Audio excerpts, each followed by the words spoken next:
Fala galerinha, como é que vocês estão? De boa, tranquilo, suave?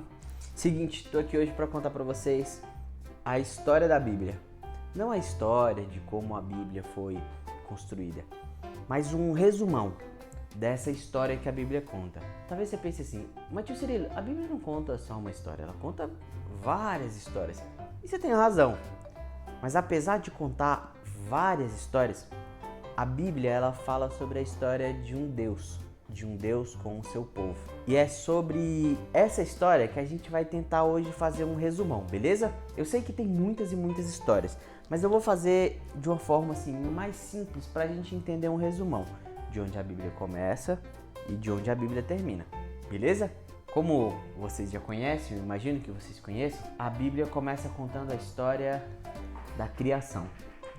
Quando Deus cria o mundo, Deus cria a terra, divide a água, a terra, cria o sol, as estrelas, a lua, cria os animais, desde os animais mais ferozes aos animais mais de boa, mais domésticos, tipo o cachorro, e até os peixes.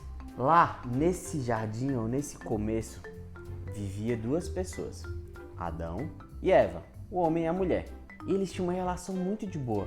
Tinham uma relação muito de boa com Deus e caminhavam com Deus e tudo.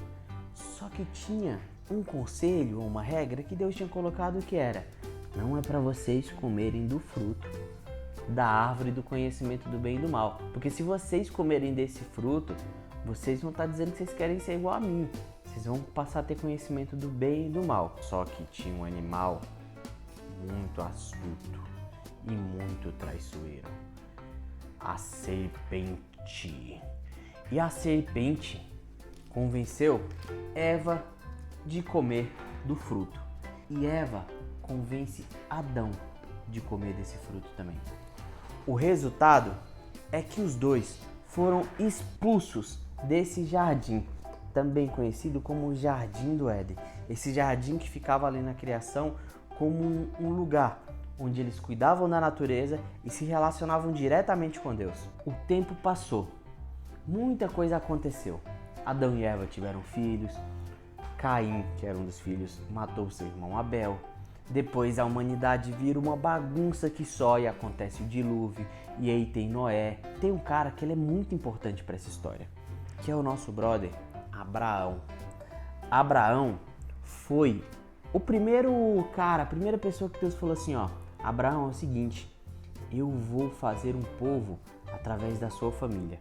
A sua família, Abraão, ela vai ser um início assim, porque eu quero abençoar todo mundo, eu quero abençoar toda a terra, mas eu vou começar abençoando você e a sua família, para através de vocês eu abençoar todo mundo. E Abraão, ele tem um filho, que se chama Isaac. Isaac tem mais filhos, e aí tem Jacó, Esaú. De Jacó vem um tanto de filho e entre eles vem José. Aquele José mesmo, do Egito. Eu acho que vocês vão lembrar dessa história. Depois que José se muda com toda a família para o Egito, e aí o faraó também muda e passa a ser um faraó que era meio que do mal e tratava mal e fez o povo, a família de José, os netos, bisnetos, tataranetos, não José em si, se tornar escravos, vem um outro camarada, que é o Moisés. E Moisés vem para libertar esse povo e também caminhar com esse povo, ensinar esse povo a caminhar com Deus de novo. E a história vai seguindo, a história vai seguindo. E aí vem a época dos juízes, vem a época dos reis. E tem uma época que é muito importante, que é a época dos profetas. Nessa época dos profetas, tinha um camarada lá chamado Isaías.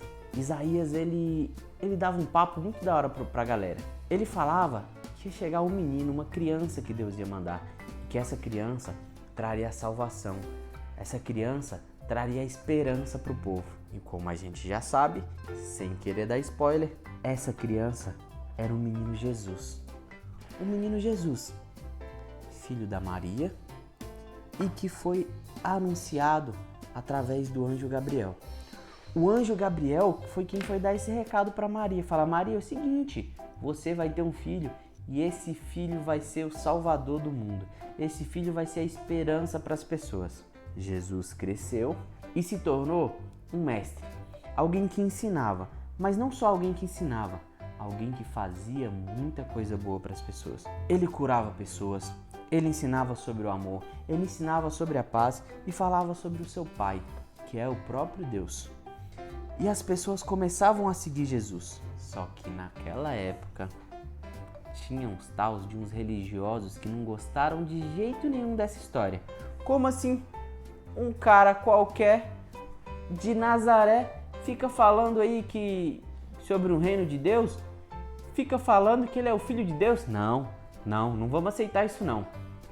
Esses religiosos se juntaram com outras pessoas que também queriam muito poder e crucificaram o nosso mestre. O nosso mestre morreu numa cruz.